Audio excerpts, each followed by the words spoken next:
Try to time it, I'll try to time it. I got options, but I can't hide it. Hope you don't judge me for I've been wildin'. I got options, hella options. Hope you don't judge me, cause I've been wildin'. It's time to face it, but I ain't ready.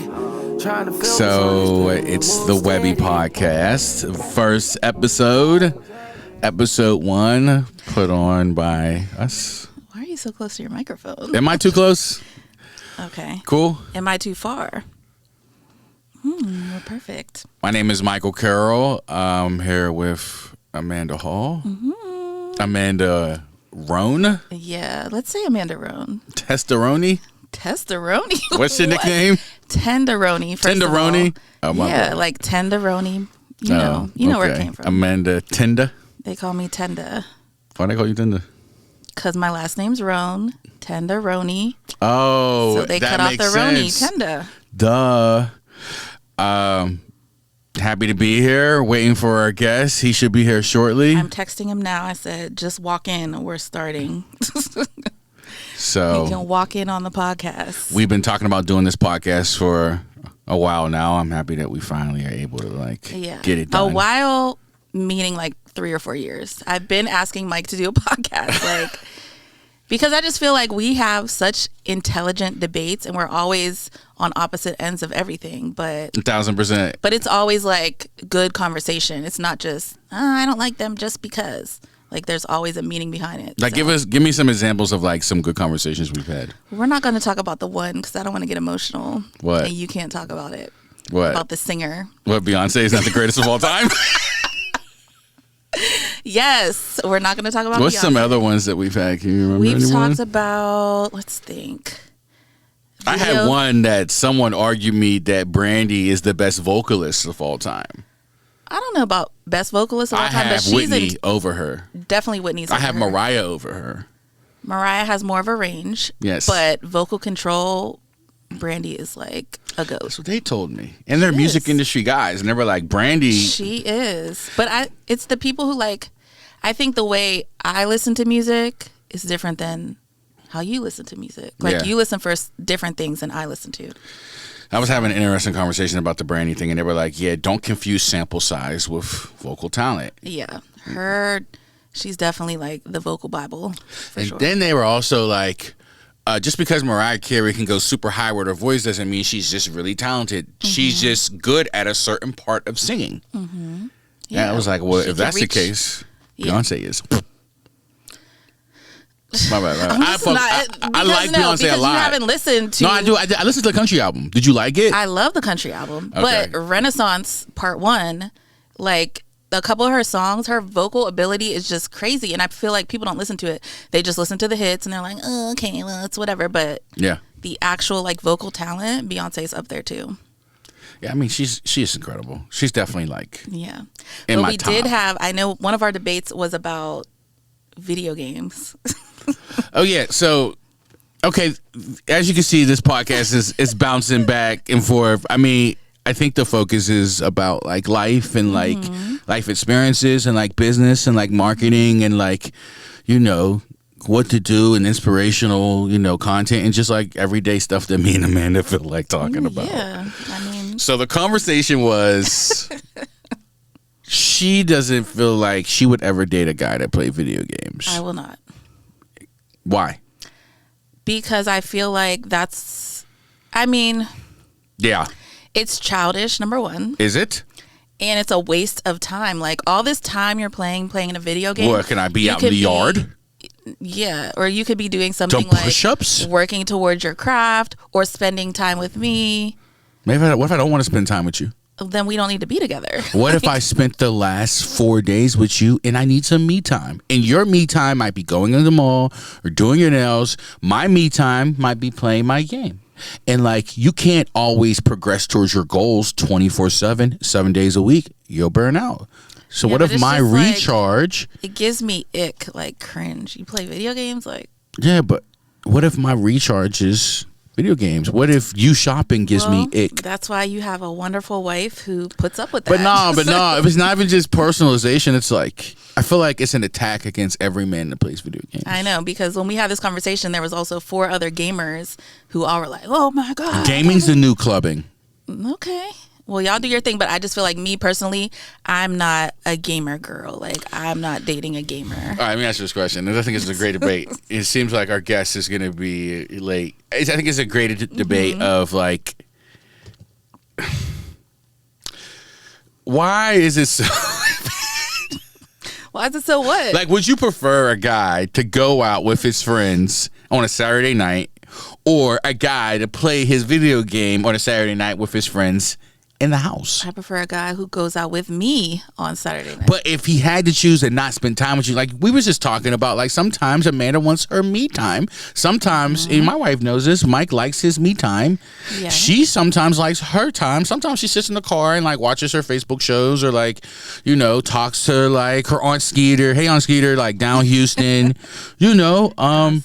So like if he needs his me time, like would you prefer him to go out? Or would you prefer him to play video games? If you had to pick one. I don't care if you're going out. Because going out doesn't mean necessarily you're going to talk to girls and I didn't say that. Crazy. Going out, because I'm a going out person. Yeah. So that's but I'm not talking about you. I'm talking about him. Him, because that's a personality trait. Like, I prefer someone who wants to be out and about, doing things. I'm like a social person, so I like social people too. Playing a game is really social. You know how many conversations about life we have on video games? You know how many real conversations about family and therapy and like music and financing, like in those lobbies before we load up and go into like Warzone or like them custody battles that happen for 3 hours at a time, we learn about each other. I have friends from across the world, like literally because of I've been playing Call of Duty for 15 years. Well, congratulations. Like, yo, shout out to my gamers. It's a whole. Here's the thing. And this is our conversation. Hey, John. How you doing? Looking fly. Look, come have a seat. This is the first podcast where the guest is gonna walk in. Yes. While we're recording. Episode 1. It is the Webby. He is looking fly. Episode and 1 of the Webby. Looking good. Looking bulky. Look. My boy, them arms is going. Guns out. You can pull your mic closed. Make sure you got your mic closed. Yes. Like let me know if it sounds okay. Smell good. Sound check. 1, 2. Okay. Did you mix the colognes together? You know that's some people's thing. I did a nice what I call a. Oh, he does smell good. I know. It hit me in my face right when he walked in. It was the wind when he came in. It's right. Well, it sat and it settled. I normally have a wind that follows me when I travel. I'm gonna use that one. I normally have one when I travel. But I call it my cologne cocktail. Okay, you got to give me. We don't give it to a podcast, but you got to give me that cocktail. Like you got to give me what that. Is it Baccarat? No. Because people love the back. Yeah, no. None of them. Mason, Francis Mason. No, none of that. It was It was.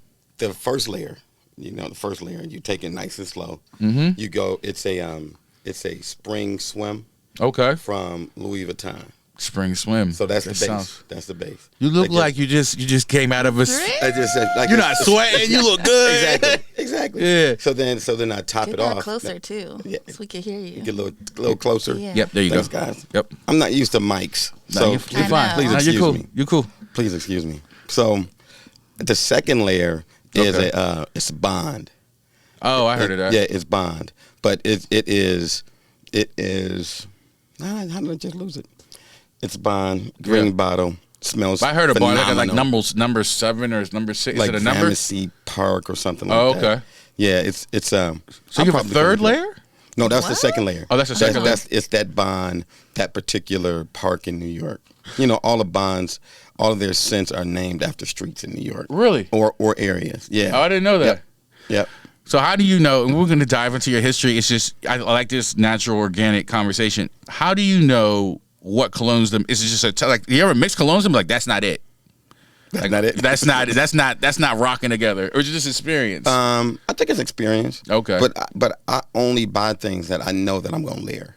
Okay. You know what I mean? So I'm like a nice... I don't like floral like rose and all those. Those are not my scents. I like the fresher scents.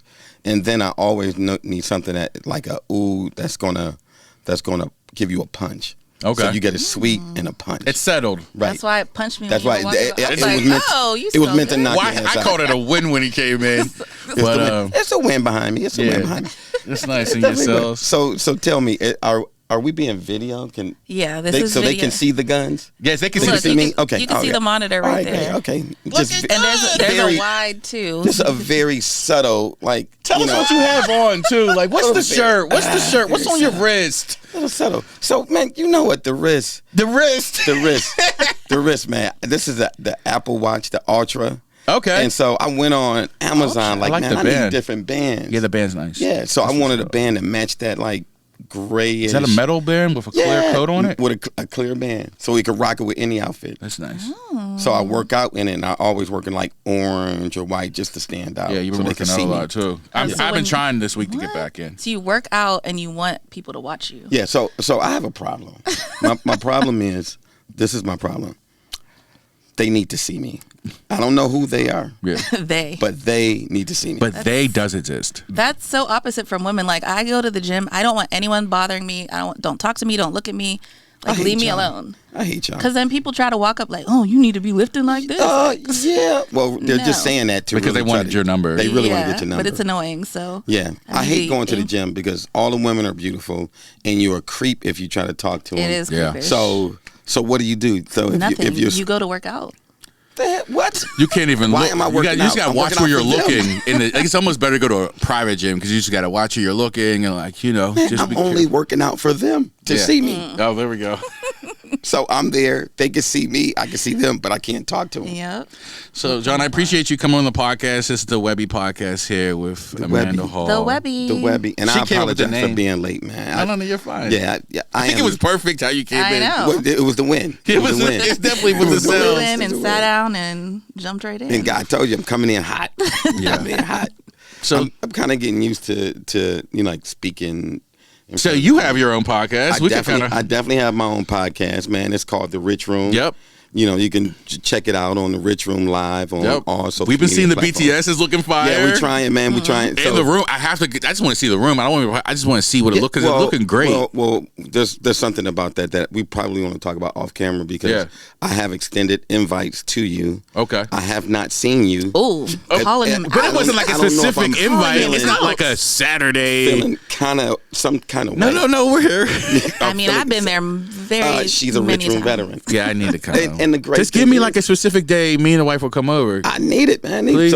So, and this is for everyone, man. And unfortunately, if you don't live in Pittsburgh, you don't get it.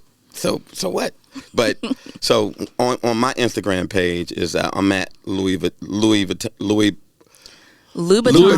John. Yeah. Louboutin John. Yep. Right. So that's my Instagram name. Ultra personality. We're going to talk about where that came from. We can talk about that because that's not appointed. That was given.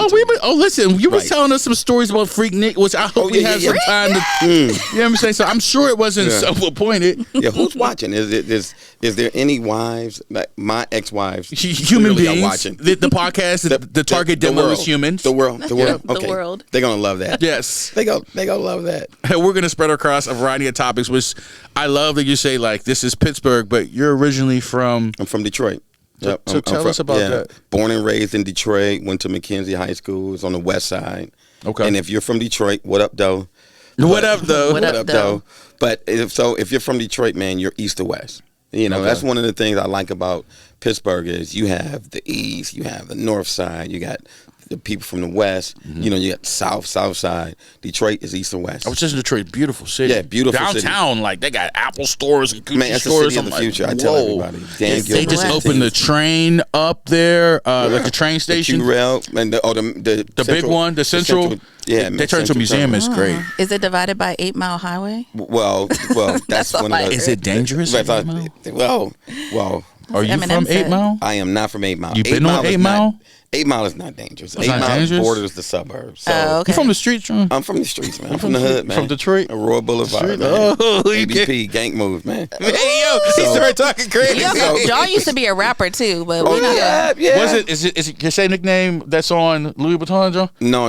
What was your rap name? My rap name came from, I don't talk about this much, and you know what the hell. This is why she's the perfect. We said John got to be your first guest. Right. I know all What's the the rap secrets. name? So the rap name was KO Kill. That's fire. KO Kill. You know what? It's funny, man. A group right now, a cat named Big Hit, out of L.A. Yeah. Him and his daughter just did put an album out, and he used one of our songs. Stole. We're not gonna say stole because we'll see him. We'll see him. He is from that. We'll see him. He is that. I want to hear the song. Yeah. When I come to the Yes, sir. I got you. Cool. My group was called Gang Move.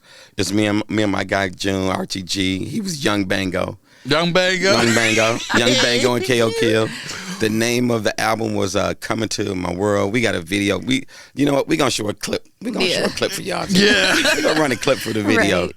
Insert clip here. Insert clip. I don't talk about it much, man. It's like it's a part of my life but it's a part of who I am. Yeah. But I think if people look back on it, it like lessens who I am professionally because to some people, to me, it just broadens my scope. For us, we understand that it's the music industry and it's entertainment. I'm an entertainment guy. Yeah, and look how that's transferred. Those skills have transferred to the man you are today. Yeah. Which leads to like when you first came to Pittsburgh, and Amanda hop at any time. Like, what is one of the first businesses or ventures or things you found yourself doing? Wait, before we do that, how did you end up in Pittsburgh? How did I get to from Detroit? Great question. So I mentioned Dan Gilbert with Quicken Loans, which is now Rocket Mortgage, that owns downtown Detroit. He owns maybe 120 different buildings. Yeah, I heard that. Garage units. He has his own security force downtown Detroit. Well, he started a company back in the late 90s called Rock Financial. Okay. And he spun off an online mortgage company called Quicken Loans. Okay. And we all heard of Quicken. Yeah, we've heard of Quicken Loans. They grew up real big, but I was working with Jerome doing sports marketing. I started my company. It was called EX Sports Marketing. I was working with Cordell, some other Steelers, my guy Wild Style, Marcellus Wiley. Cordell Stewart? Yeah, Cordell. He's my guy. He just name dropping the first names like I know some Cordells, but then I'm like, Cordell. Okay, Cordell Stewart. Cordell Stewart. That's my dude. What was he like? What's he like as a person? He's a cool ass guy. You know, back in the day, there was all kind of rumors swirling. Nah, man. Yeah. Cordell's, but it was just because he was the quarterback, and Steeler quarterbacks get persecuted. Get all the heat. They get all the heat. Cordell was nice. Yeah, and he's still nice. He was ahead of his time, man. I think if he was playing now, he would. He definitely. Funny story. My senior paper in high school, we had to write a senior paper. I wrote why Cordell Stewart was better than Tommy Maddox. Was really? That was my senior paper, and I got an A on it. Of course you I was did. so into it. Like I was like, I backed Cordell like 100%. And at that time, man, I think the coaching staff, Carroll and the guys, they really didn't know how to utilize this mobile quarterback. They just didn't get it. So as a result, they moved him to wide receiver. They put him in the slot. They got this great quarterback catching balls because they just didn't get it. It was ahead of the time. Nowadays, Cordell would be the man. They would be game planning against him like they eventually did. That's crazy. So victim of circumstance. Yeah. So I started working. I was doing sports marketing. Found out that these dudes was cheap. They didn't want to pay for the services that I was providing. So I decided to go into real estate. Some guys who worked at Quicken Loans, Bruce Schwartz, Jeff Perry, they were like, they were on the floor. They were sales managers, moving up in the company. And Bruce Schwartz is best friends with Dan Gilbert, right? So he eventually became Mr. Detroit and gives tours and all kind of stuff. Well, these guys rented a bus that we had with Jerome. Okay. We had a 45-foot bus with Jerome's logo on it. It was a tour bus. Yeah, so that's crazy. We took the tour bus across the country, and we would rent it out to people. So these guys in Detroit rented it, and we went and picked them up, brought them here. Well, when they got here, I got a chance to talk to them. I'm like, oh, man, you do real estate? Man, I was looking to get into real estate. So fast forward a couple of months, they gave me a job doing sales. Okay. So I started doing online mortgage sales, which at the time was insane in 2003. I couldn't believe somebody even gave me their social security number. I was in shock. Yeah. So coming out the gate, it was a culture change, because we come from a culture where you have to protect. Everybody's trying to get you. You have to protect. You don't give your social security number out to a person in front of you, let alone to somebody on the phone. Right. And they were more than willing to give me this information. So I excelled there, and running parallel to that was the Steelers going to the Super Bowl in 2005. Oh. So I'm at Quicken Everything's Loans. going up. And man, listen, I have ascended. I'm an executive mortgage banker with Quicken Loans. Everybody loves me because I got a nice personality. I love people. So that shit. So my mentor at the time was Bill Emerson, who was the president of Quicken Loans. That's my dude. And he played football at Penn State. Yeah. So him and Jerome would talk shit to each other. So they go to the Super Bowl. These guys, me, Emerson, Jeff Perry, Bruce, we're all these are guys who love the Steelers, and the Steelers are in Detroit. So we're everywhere on TV. USA Today is filming me. They're standing in my desk while I'm selling mortgages. They're taking pictures. It's insane. Right after that, Jerome says, "Hey man, you know what? I met this guy in Pittsburgh. He has a title company. He's starting his mortgage company. Man, we want you to run it." I'm like, all right, cool. Well, what's up? Well, his name is Chuck Sanders. And right now his sister Gloria runs both companies, the title company and the mortgage company. So, dude, I want you to meet him. So we went out to L.A. because every year Jerome had a birthday party in L.A. and Vegas. We go out there, and then Chuck and my man Rick come out. So Chuck got a briefcase. I'm like, all right, man, this corny dude. What's up with this? Not corny. Man, listen, he lit it up. So then his personality came out, and I'm like, I like this dude. You know what I mean? Like instantly, I like just because of how he talked about business, and he had a swag. It wasn't the current swag he had, but he had this smell of success, I thought. You know what I mean? And that's what I saw in LA. So we hung out, and that was in February, at the beginning of February. I put in my 2 weeks, went and talked to Emerson. He said, "Listen, John, man, I knew you was probably gonna leave soon, but I tell you what, you guys, you just company Urban Mortgage, you go out, you start making money, call me. When you start making money, call me. I definitely want to work with you." I'm like, all right, that's dope. Okay, that's good. I didn't really grasp that. I never thought I would go fucking back there again. Mm-hmm. Is it okay to cuss? Yeah. Okay. All right. Shit, goddamn. All right. So Emerson had that conversation. I come to Pittsburgh. First day, I come in. The only person I know is Rick and Chuck. Those only two guys. Is Rick the one that was at the house when we were Chuck's birthday party? No, Rick. Rick. He's on vacation right now. So Rick, so I get to the office, me and Chuck chopping it up. He was like, "Hey man, I need you to meet my dude, Randy. Randy's gonna help you." That's when you met Randy? The first dude I met. It's so weird. The first dude I met in Pittsburgh. Right? The first guy I met, man. Randy. He's gonna take you, get your laptop. I'm talking to him. He's crazy. I'm like, I like this, man. How crazy was he? Listen, this is cool. So then I started meeting like Lori, Ashanti, Kiana, all the girls who worked, Cavett, all the girls who worked in this office that Chuck had. And I'm kind of amazed because to me, I'm coming from the blackest city in America, right? But I worked for a completely white corporation, right? There was very few minorities, let alone blacks working with Quicken Loans at the time. I come to this small town, Pittsburgh, and it's all black. And I'm like, dude, this was a gift from God. This was a gift from God. So black people actually running things. Listen, so it was amazing to me, you know what I mean? Because I wasn't in real estate outside of Quicken in Detroit, and there was a ton of people doing it then, like Vernell and Verzel and all that. It was a ton of people doing it, but I didn't know them. I was just cooped up in Quicken's office.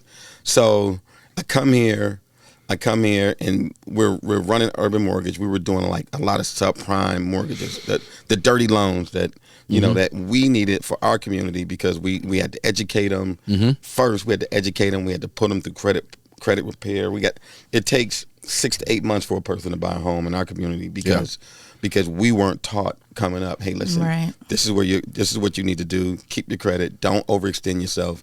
All those fundamental things that we now know, that we now teach our children. I think my parents' generation was in the grind. They were in the grind. Or maybe it was just my people. They did their best.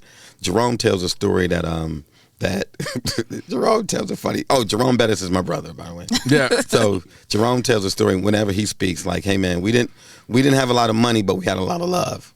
So we had a ton of love in the house. We had a strong father. So I get to Pittsburgh. The mortgage bubble burst back in like 2008. Yep. We're 2 years into this company. All of our lenders dried up. Everything burns down. So we're closing this company down. This is around the time the Savoy was open? No. Okay. Yeah, you're going to love this. You're going to love this. So I'm still living in Detroit. Yeah. I'm in Detroit. Dating a girl here, but I'm still living there. So I came in for the big meeting with Chuck where we shutting this puppy down. Yeah. We shutting it down. So Chuck and I are talking. He says, man, you know what? Why don't you consider moving to Pittsburgh? No. That's not it. This was before we decided to shut it down. While we're operating, I come into town because I came in 1 week out of every month for 2 years. So I came in. We're sitting down. I'm in his office. He's like, John, man, I just been noticing something about you, man. You underestimate yourself, right? I'm like, what you talking about, man? Chuck crazy. What are you talking about? But he was like, nah, man, you really underestimate yourself. I think you could be really doing bigger things, man. You just working for me. You know what I mean? I'm like, yeah, I'm trying, man. You know, I'm trying. I got kids. I got little kids. I'm working hard. I hear you, brother. But, you know, you go do what you do. I'm doing what I'm doing. I got this. Yeah, I need more. Yeah, I'm broke. But so what, man? I'm working. You know, and then I'm breaking up my marriage. I'm going through a divorce. All of that happens. I come in for that final meeting, and Chuck says, hey, listen, man. He said, we're going to shut this down, but I want you to consider something. I want you to consider moving to Pittsburgh. I don't have anybody here I can trust, man. And I would love for you to come here, consider moving here. I promise I'll make you a rich man. I'm like, all right, okay, well, I don't have a job. Right at this point, I'm a hustle. I'm a grind back in Detroit because I'm a serial entrepreneur. Yeah. So I'm always doing something. You know what I mean? And we had just started touching on like supplier diversity with a guy, Rod Rickman, in Detroit. So I'm like, all right, Chuck, I'm gonna come in. Told my daughter and my soon-to-be ex, that, hey, I got a project. I'm going to be gone like 3 months. I knew I was moving to Pittsburgh. And I lied, but I couldn't tell my babies, my 2 daughters, and my son was in college. So I'm like, all right, I came in. I started January 2009. As soon as I get in, Chuck says, I said, well, where you need me? He was like, I don't know, man. Just, find something to do. Yeah. Well, hold on, man. You said you're going to make me a rich man. What do you mean find something to do? Just find something to do. Okay, well, I hopped in. So it's an office full of women. So I'm like, okay, all right. I know first things first. I'm not messing with nobody here, man. I don't know anybody. Smart man. I'm not doing this, man. I got a problem. I'm not going to let that problem destroy my life in Pittsburgh, my new life. So I started working in HR, started working around. And then Chuck came in. He was like, hey, man, you know what? I found this building, man, because he knows about our entertainment background because not only did I own the record label, but Jerome and I and Jamal, we threw parties for years. You talking about Jamal from Wambo? No, Jamal Dokes. Jamal Dokes is Jerome's best friend and business manager. Okay. And he's my other brother. So, it's just the 3 of us. That's right. And Big Jeff is 4, but it's us. So Chuck knew that we threw parties. He knew that I knew the entertainment industry. He was like, found this little building, man. It's in this neighborhood. It's everybody's neighborhood. Nobody's afraid to go to this place. It's over in the Strip District. I'm like, yeah, okay. Yeah, Strip District, all right. Where is that? He's like, well, let's go over there. So we go over. We go to this bar called Charlie Bly's. We look at it. It's got like the prison slit windows. We're like, okay. He's like, man, I'm telling you. Then he took me on a tour. He was like, I got to take you to CJ's. I got to take you to Arts. And it took you to Arts. Right after, it was right after they changed over from Nats. Arts been open forever. Arts been open forever. So we go in. Tell me if I'm going too long, y'all. No, you're good. I can talk forever. No, because it's good. Like this, it's you're going. for These sure. are the line of questions we already had. Yeah. Oh, really? Yes, you're going through it. Oh, okay. So we so he took me to Arts. We go back to the building, Charlie Blige. He's like, yeah, man, I want this to be a step over Arts. I'm like, all right, okay, cool. Let's do it. So Jerome came in town. We bought the building, and we call ourselves the Rock Boys because we started the company, the Rock Entertainment. Okay. Because Chuck went to Slippery Rock, and they called it the Rock. So we're the Rock Boys. That's funny. I never knew where that came from. I've seen that name. Yeah, the Rock and the Depth. So me, Chuck, Rico, this guy Rico Abendanza. Rico has the DJ equipment, so we went down to this new building, set up the equipment, and we in there partying, just us three. We in there drinking and partying. So the next day, Jerome comes in town, so I bring him down. So me and him drinking a bottle of wine in this dusty ass bar because it had been closed forever with this huge wooden bar. We sitting down. I'm like, yeah, man, I'm excited as hell, dude. We got this building. Man, we don't know what we're gonna name it, but Chuck wants to go a step over Arts. You ever been to Arts? He was like, man, I would not come to this damn place if he's doing what? Oh no, you won't see me. I'm like, wait a minute, wait, what don't I know? What's going on? Why wouldn't you come here? He's like, man, I'm not going. I would go to Arts. Why would I go to a step over Arts right down the street? That don't make sense to me. I wouldn't do it. So I'm like, well, what would you do? He was like, all right. So we had some napkins. So now he's drawing. I'll put a fireplace here, man. I would do fine dining, this, and this. I go back. So I'm like, damn, man, that's kind of crazy. Like, we got this plan. Yeah. So he just threw everything upside down. So I went back to the office. Sometimes it takes that, though. Right. I scanned, and Jerome's business acumen is insane right now. I mean, I believe everything outside of my experience working with Chuck, like I owe Chuck everything because the experience working with him, introducing me to supplier diversity, NMSDC, and all of those things, and how important the networking was at the time. That was there. I can't even put a price on that. But then I partnered with Jerome and his name, and it was like a match made in heaven. Yeah, we've made millions behind of it. You know, and Jerome and I. So I know you guys got like 3 or 4, 5, and just announced a new one. Announced a new one. I seen you on LinkedIn. I'm like, oh, he going crazy, man. So we're now like the national experts on joint ventures in the energy industry. Wow. Yeah, from a minority side. Yeah, that's insane. I would love to hear more about it's that. Insane. It was all born from Chuck. Yeah, you know what I mean. And Chuck being involved with this organization, having the biggest heart in Pittsburgh, always called and saying, "Hey, listen, you know what? Hey, John, I don't want to go to this meeting. Why don't you go?" The Rock Boys. The Rock Boys in the building. The Rock Boys. I literally never knew that. Like the Rock Boys in the building tonight. I don't know what I thought. The Rock Entertainment. Good old Slippery Rock. Because we was challenged, like, what do you name it? I don't know. Well, let's call it The Rock. I went to The Rock. My man. What's in the name? Nothing. Call it peanut butter. That's true. Blow it up, you're going to blow it up. So when did you guys come up with the name?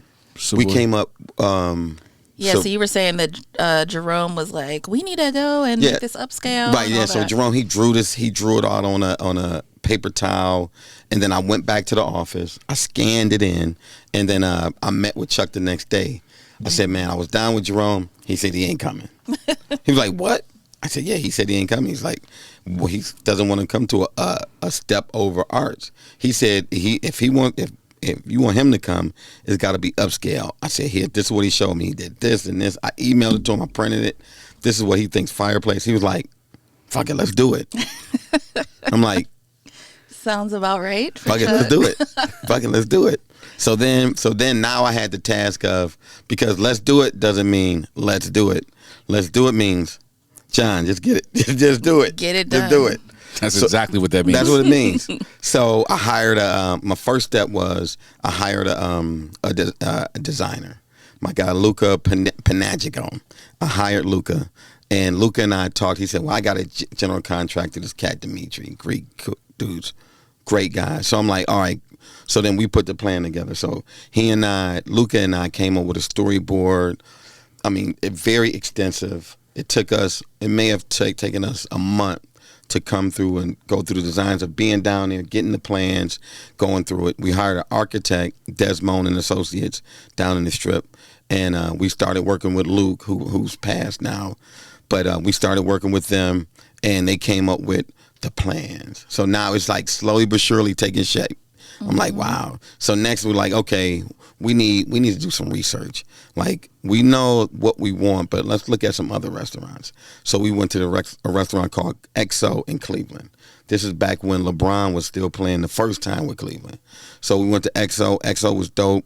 After the game, all the players were there. Everybody in that like young, I would say, progressive crowd in Cleveland was at XO after every game.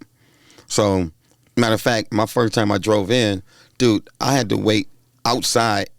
I had to call Chuck. I'm like, Chuck, man, I can't get in. Why can't I get in this restaurant? It's a restaurant.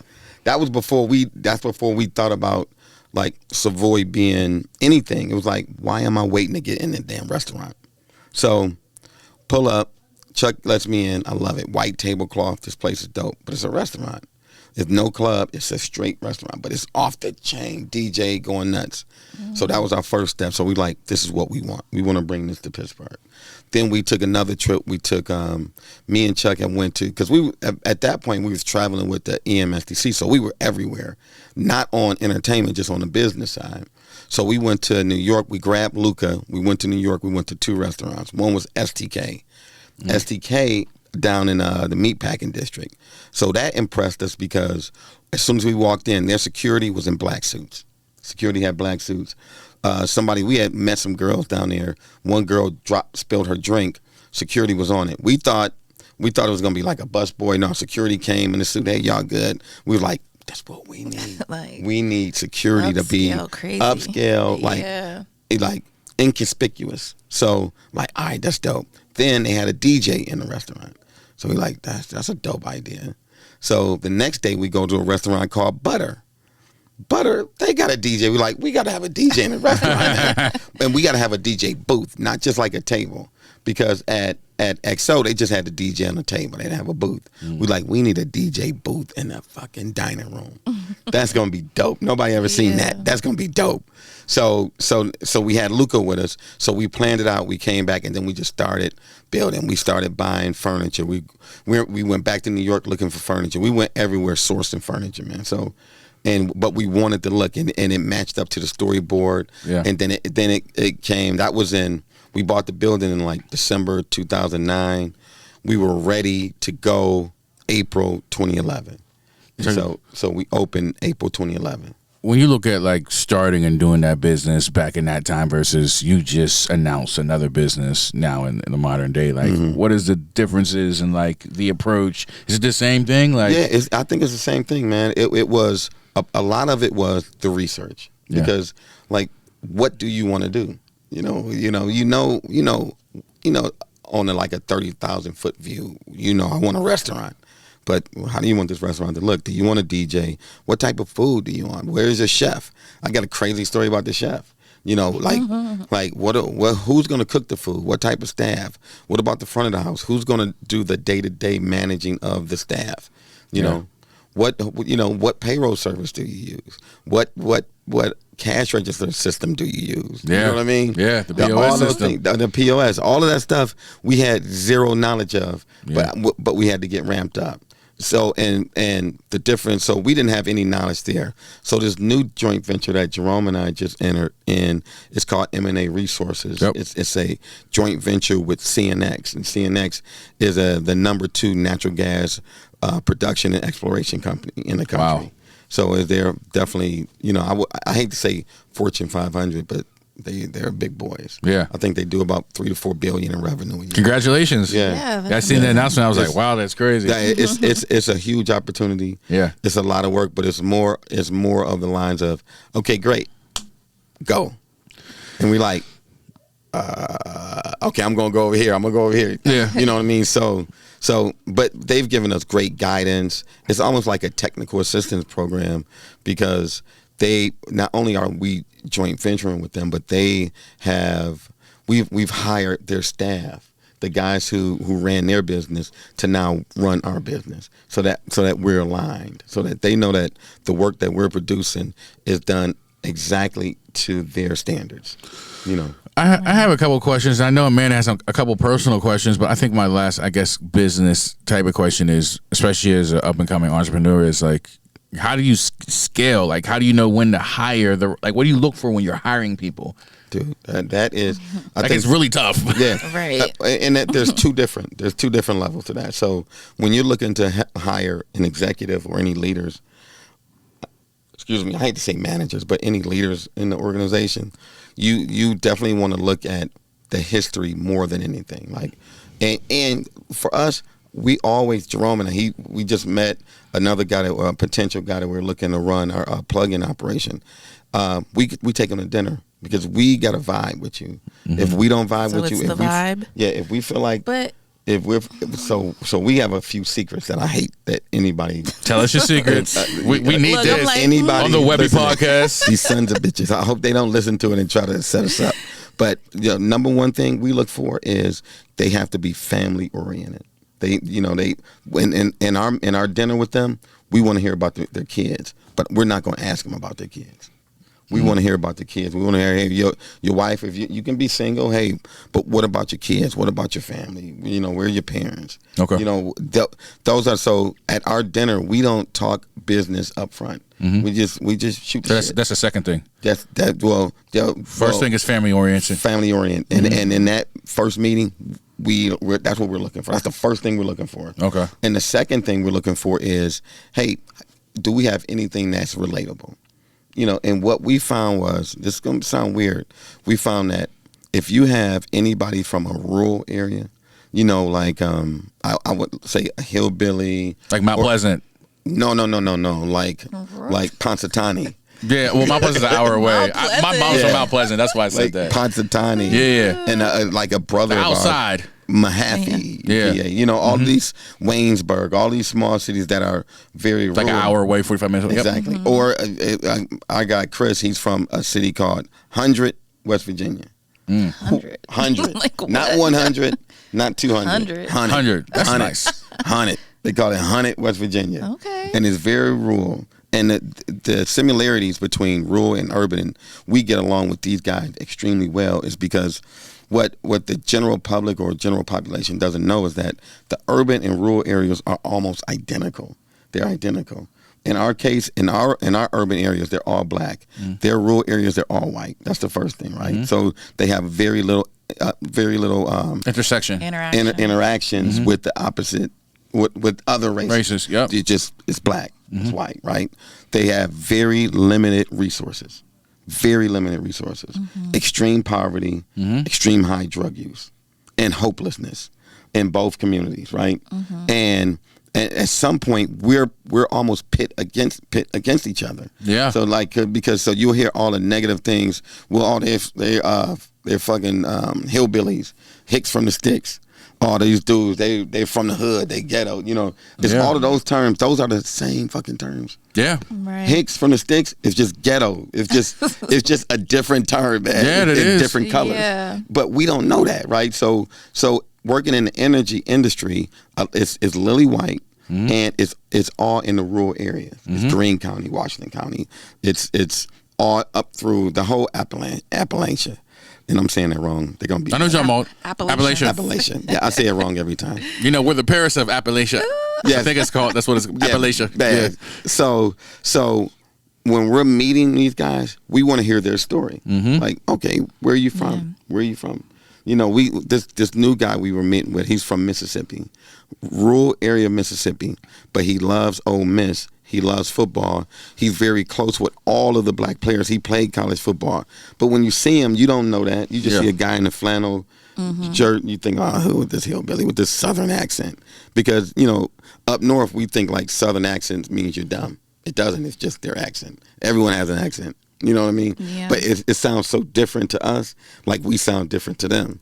So we meet with them, we find out their experience. Yep. That's when we go, okay, so all right, it's a vibe. We like this, guys. What's the experience? Boom, boom, boom. But when you say experience, like bringing that back, like what we're dealing with our business is people who have little to no experience. Like, when do you know to give a chance to someone who doesn't have experience versus like, oh, we need, because how do you get the experience if you don't get a chance? Yeah, it's like the catch-22. Yeah. You need So do you ever experience, but pick you can't someone get it. like off of potential? All the time. Yeah. All the time. But it's through that vibe. It's through who they are. You know what I mean? And somebody who can finish. Yeah. You know what I mean? You know what I mean? Because there's if you're not doing well, you're not going to have the money. You're not going to look like you have the money. You may even be desperate. Right. You know what I mean? So desperate is one sign that you look at like anybody who's desperate, they actually lose a point. Yep. They lose a point because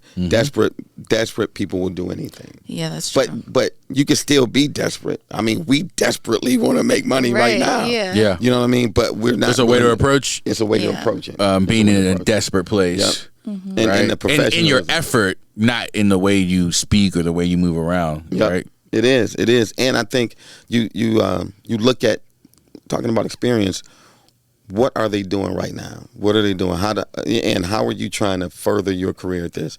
Are you making sacrifices to learn, or is it all about making some money for you? Right. You know what I mean?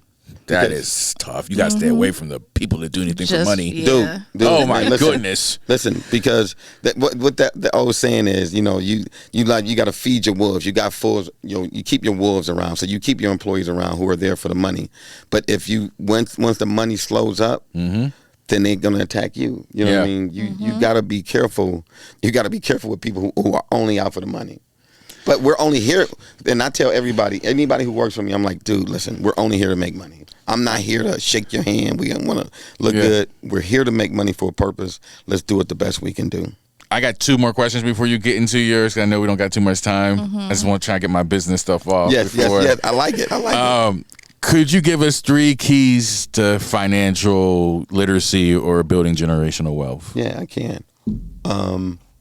As one of the big dogs in like our ecosystem, like one of the people leading the pack. I think the first thing is education. You gotta educate yourself, and whether it's formal education, institutional, or if it's experience, if it's working, you know what I mean? Because education costs a lot for a reason. You know what I mean? So because if you have to pay for your education through experience, it just takes longer. So you can go to school, you can pay for it up front, or you can pay for it through experience, which just takes a lot longer. But either way, you get it. Either way, you can get that same education on what you're looking to do. Yeah. Right? Number 2 is nobody can do it alone, man. It's networking. It's the team. It's who you're putting yourself around. Yeah. Because those are the most important people. Like, nobody's done it alone. You throw like the stereotypical name Bill Gates. He didn't create everything about Microsoft itself. Yeah. You know what I mean? Think about where we are. Somebody designed this room. Somebody else put the carpet in. You know what I mean? It takes a team, and if you have that singular focus, well, I'm gonna just do this, you won't be able to scale. Yeah, scaling is impossible when you're by yourself. You know what I mean? No, I 100% agree. And I'm just going on the personal things, and the third thing is that team. Well, let's go back to 2. The team that you build around, you got to be able to trust them.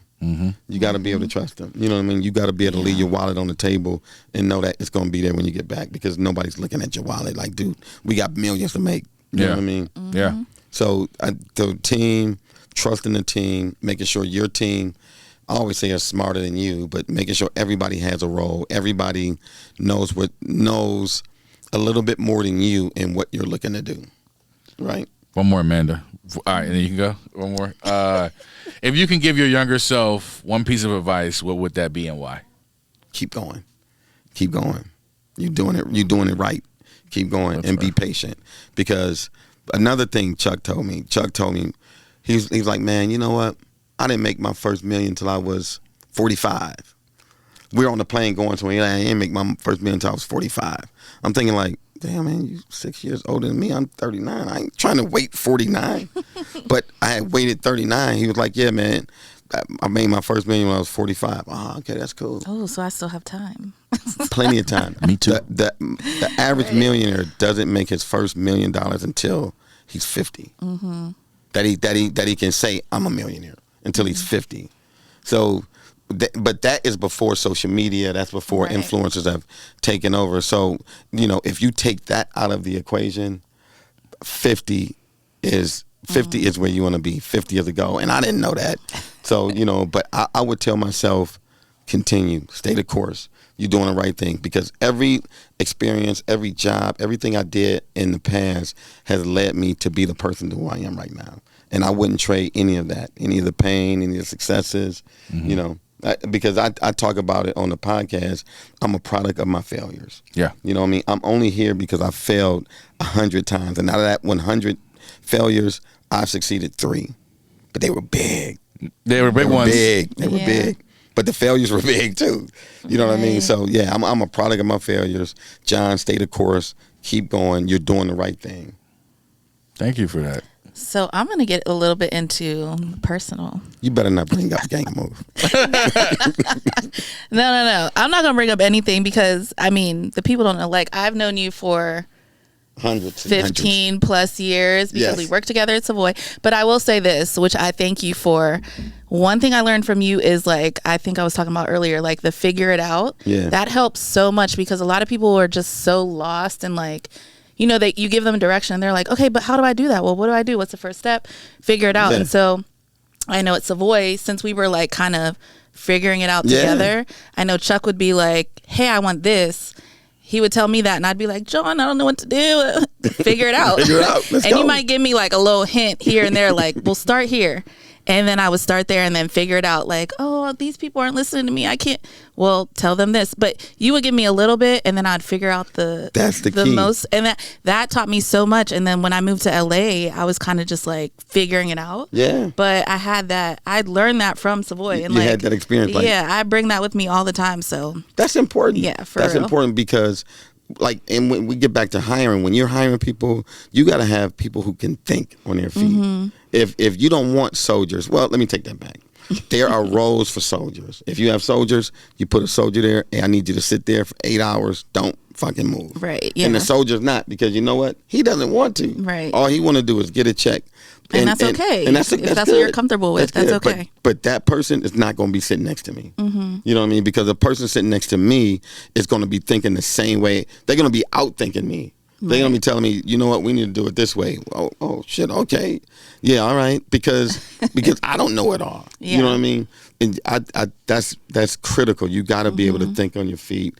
You got to be able to move quickly and make decisions. And making decisions in itself is hard because you may make the wrong decision, but you got to be able to stand on it and know that you're going to make wrong decisions, but you got to do something. Right. You know what I mean? You got to make the decision. So let's talk about love. Yes, I'm an authority on that. On losing love.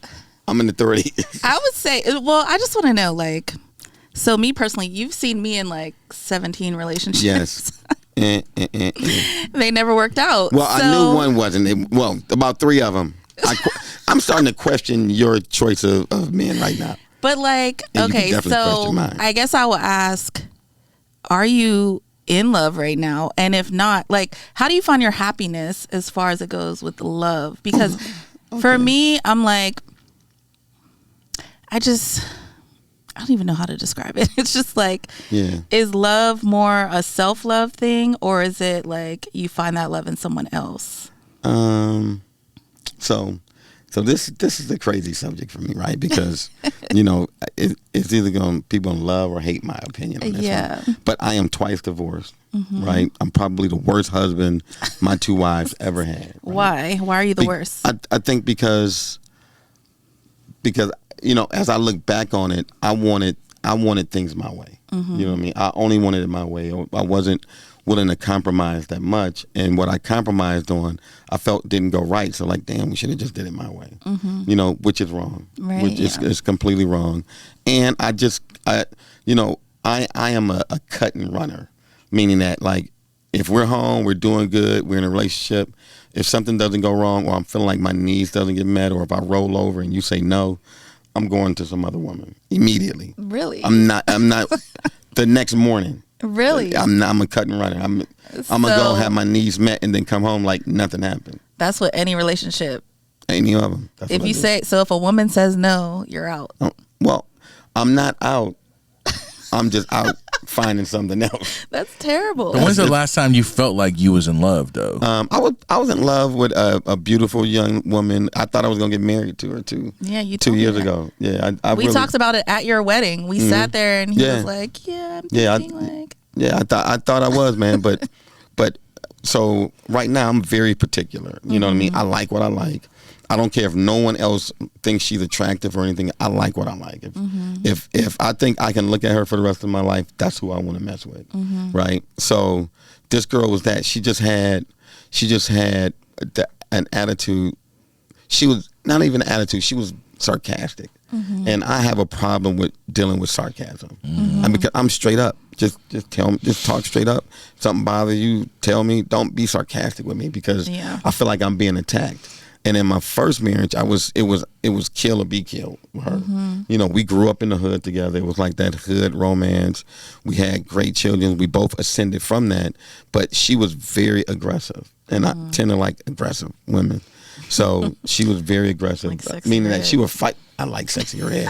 What's up, sexy? Like sexy? And you know what? She told me via interview this morning not to call her red. Sexy Red told you not to call her Red? It was via an interview, but it wasn't directly to me. But it was for me to hear. Oh, so when she comes to Pittsburgh, you're not going to call her Red? I have been addressing her and telling her what's up, Red. She hasn't replied, but she don't like red.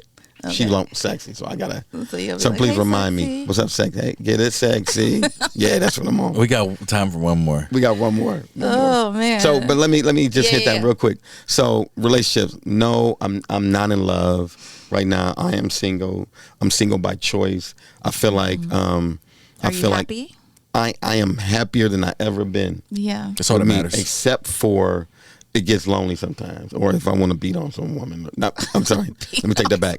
In case I want to have sexual relations, a beat meat. We call it a beat meat. Because I want to beat meat. I don't want to beat meat. Then I need companionship. But because I'm surrounded by women. With you being one of them, I'm surrounded by women who are my good friends. Any relationship I get into, the woman is threatened immediately because I'm around beautiful women all day. But they don't understand like these are my friends. It's my support group. Yeah, you know, I got my boys here, but the girls play.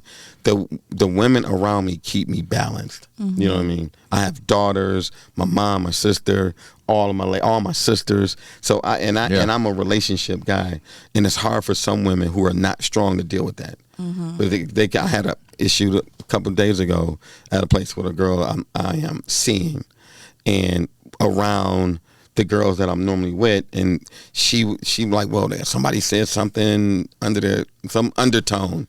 I'm like, undertone. You know, undertone.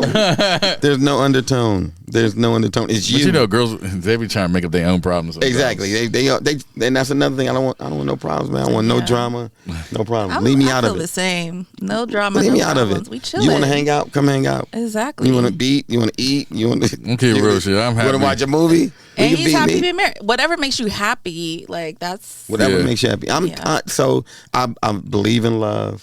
I'm looking forward to a very relationship. In my last relationship, it was the only one that I never cheated on this girl. And that was just 2 years ago. We were together for like a year and a half. Never cheated one time. I wanted to promote her. When did it go from beating and eating to loving and hugging? Man, dude. There is a moment for every man where it goes from beating to eating to loving and hugging. Yeah, you gotta have it, yeah, man. Because is it a morning thing? Is it like you just stare at her like I think I like her? Yeah, that's what it is. And no, I don't even think it's her. I think it's you. Yeah, I made that decision. I didn't want to be this slimy guy that I always been ruining relationships because of sex. So I'm like, you know what, man? I'm gonna do better by me. I don't need that no more. It's true. And if I want to just hang out with girls, I'm gonna just hang out with girls. Yeah. And that's where I am right now. I have friends, and if a relationship develops from it, great. But I am making sure that, and I'm not like this player. Every girl I talk to, like, oh, you got all these hoes. You know what you need? You need some video games. No. He might like playing video games. No, I can't. I don't. I'm gonna bring him over. I got a story for you. I played in the Madden Bowl '95 down in Miami Stadium with John Madden during the Super Bowl. That's crazy. So I almost made the credits. I lost to Hardy Nickerson, and he lost in the finals to Reggie Brooks. So I was 1 win away, 2 wins away, because I lost to his ass, from having my picture and name on a Madden 96.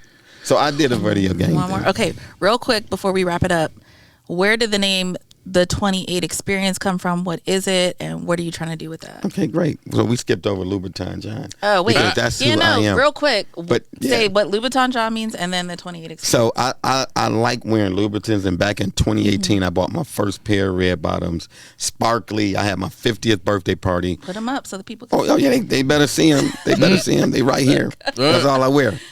That's all I wear. So at my birthday party, my boy Daryl, he looked at me. He was like, "Man, who do you think you are, Louboutin John or something?" I'm like, "I don't know what you're talking about, man. Whatever." Then my daughter-in-law Brittany bought me a candle, one of the Yankee candles, with the picture from my birthday with my shoes on it, and put Louboutin John at the bottom, and that sparked it from 2019. And then I changed my Instagram name in 2022. And it exploded. My sister-in-law, Tramika, called me like, "What's up, Louboutin John?" I'm like, this must be a thing, man. Because I wasn't thinking. But the 28 Experience is a daughter. That's a company that I started with my daughters, Brooke and Brianna. And the 28 is my father. My father died. My father died the year Jerome won the Super Bowl. The year I started Urban Mortgage. That was what God had to take for success, because you got to give up something. Something has to go in life. You can't have it all. You can't have it all. That's just, and I didn't. That's God's rule or law. It's unwritten, but that's the cost of fame. That's the cost of success. That sucks. You got to give up something. My company, Charlotte's Webb, is my mother's name, and because she passed, you started it. So. Yeah, so you got to give up something, man. It's not right. But so the 28 is my father's birthday. Okay. So my daughter started the 28 Experience and the 28 Experience Productions as a tribute to my dad. She also has the Pink List. Brianna has the Pink List charity. It's a breast cancer charity in Detroit, in here, Pittsburgh, benefiting breast cancer survivors. I see. We went to one of those dinners. Yeah, we went to the dinner. Yeah. She's 28. She's doing her thing. I can't wait to go to another one of them. It was good, man. She will be doing. I love Detroit. Detroit, very progressive, but I think. If she was closer to me and her could be doing. And we're trying to break out there too. So we got Detroit for you, man. We got Detroit. We started the production side of Charlotte's Web because someone pissed us off. Yeah. So one day I was just pissed. I was like, I'm just going to start recording videos. I'm not gonna say I like names. it. I'm getting there. I know why you're there. Look, someone you know. I know why you're there. It's I have one last question, just real quick. I know we've been running time. Yeah. When is the last time you felt like you didn't love yourself, and how did you self-correct that? That's a good question. When was it? So I just went through. I think I have a whole period where I didn't love myself, and I think that projected off to any relationships I had because I was just big. You know, I felt like my weight. I felt like I had to overcompensate. Just overcompensate with being flashy and dressing and being this big personality because I was big. You know, I was heavier than I wanted to be. Yeah. So I took on that journey, and maybe like 2022, I got serious. Like, I'm losing some weight, man. I'm about to get sexy. So right now, my whole thing is, she'll tell you, I'm sexy, man. I'm sexy. And my goal is to be sexy. And that was born out of like that hate or a lack of self-love for myself and my weight, and feeling like, hey, I'm tearing up my daughters. You know, I'm projecting my weight on my family. I don't want everybody to be big. I'm the leader. Like, you can't lead by example and do this. So I took it upon myself. I took the necessary steps. I used chemicals in the gym and every fucking thing that God put in front of us to do it. And now the guns is gunning. Give me some of that. The guns is gunning. I'm in it. I need that. Yeah, I got it. You. I have the secret formula. I have the secret formula. This is going to sound crazy. What? Appetite suppression. That's it. And the gym. I just love cookies and. You can have 8 cookies. I'm actually hungry now. I'm not. I haven't eaten at all today. But again, I take medicine to help curb my appetite. I take appetite suppressants because it's bigger than us. Yeah, that's true. Listen, it's bigger than us. You cannot not be hungry if your body is programmed to eat.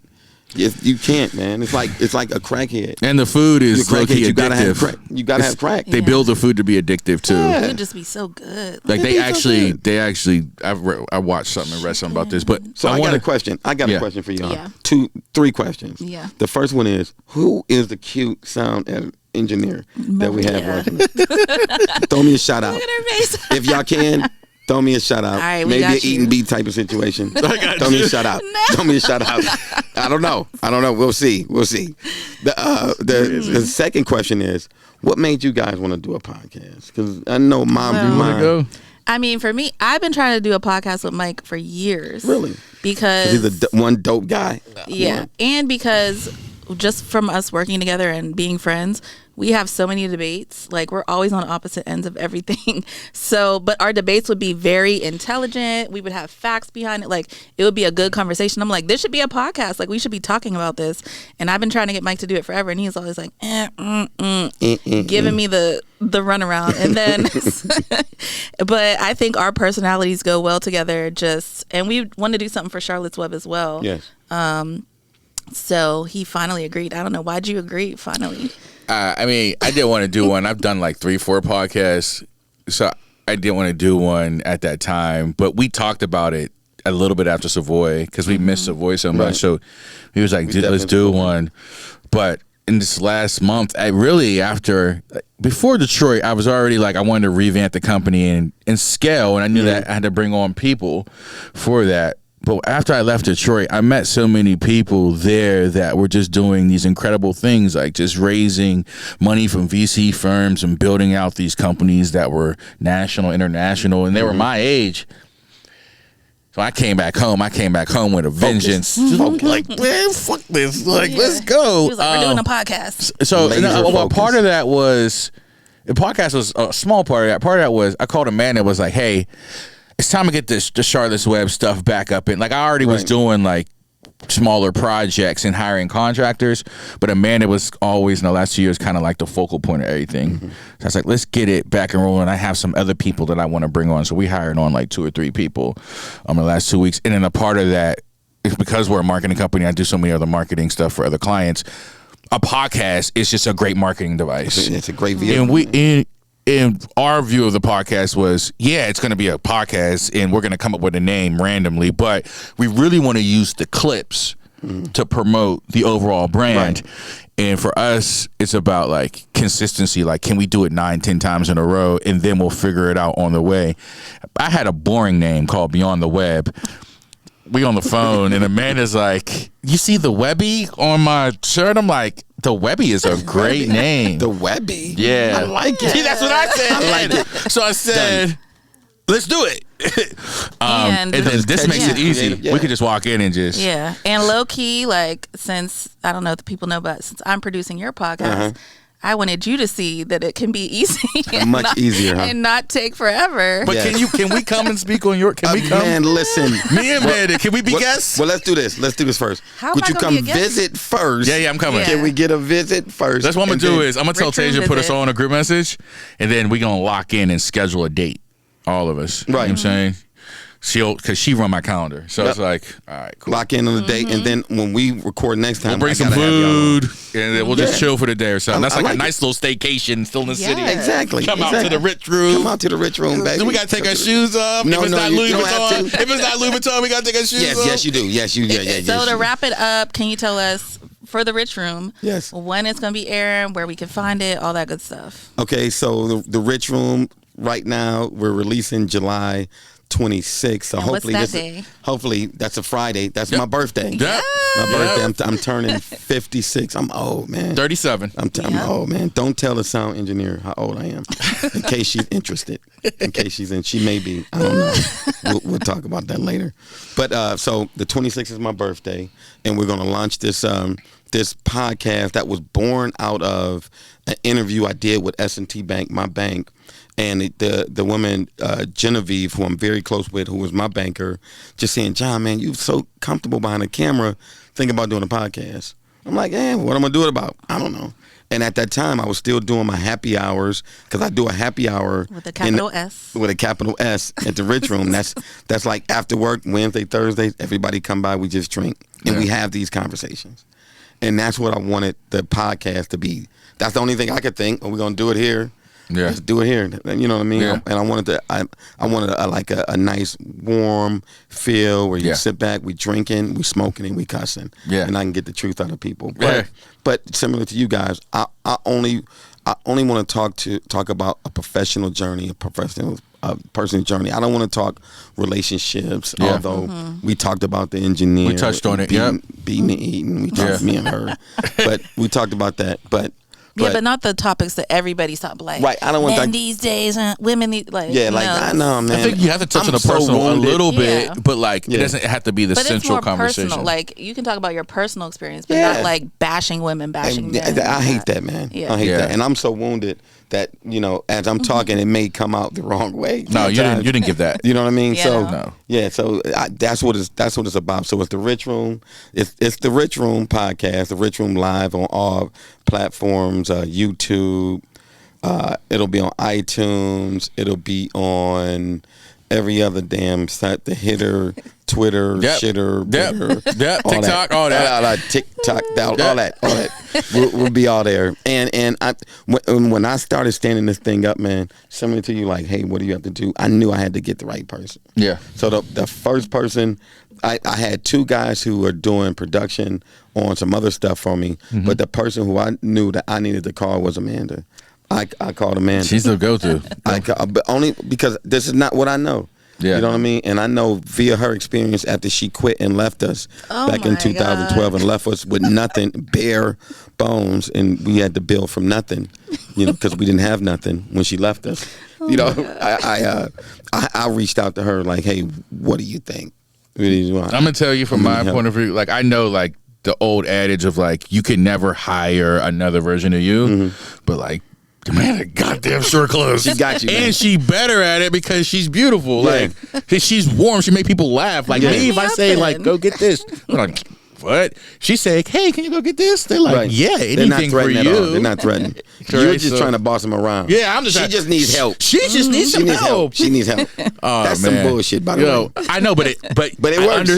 It works. Yeah. It works. Well, thank you for coming on the Webby. Thank you. I'm a proud Webby member, man. Yeah, we really appreciate it. Yeah. And I think I can speak for Amanda. Like I learned a ton from you, and now definitely let's schedule because I want to learn offline even more. Yes. And we got to have this. We got to take this conversation because now I want to hear your story. I want to hear your story. I want to hear how LA went. You know what I mean? And I do want to hear how because you told me a little bit. I met you when you and your company was managing artists. Yeah. That's my first introduction to you. Yeah. So I want to hear about those things, man. I'm interested in the journey. I want to know how everybody got there. How did those pieces add up for you to make you the success that you are? That's what I want to hear. Okay. Coming soon on the Rich Room. That's right, on the Rich Room, baby. Thank you. Thank you. Webby. Trying to do better.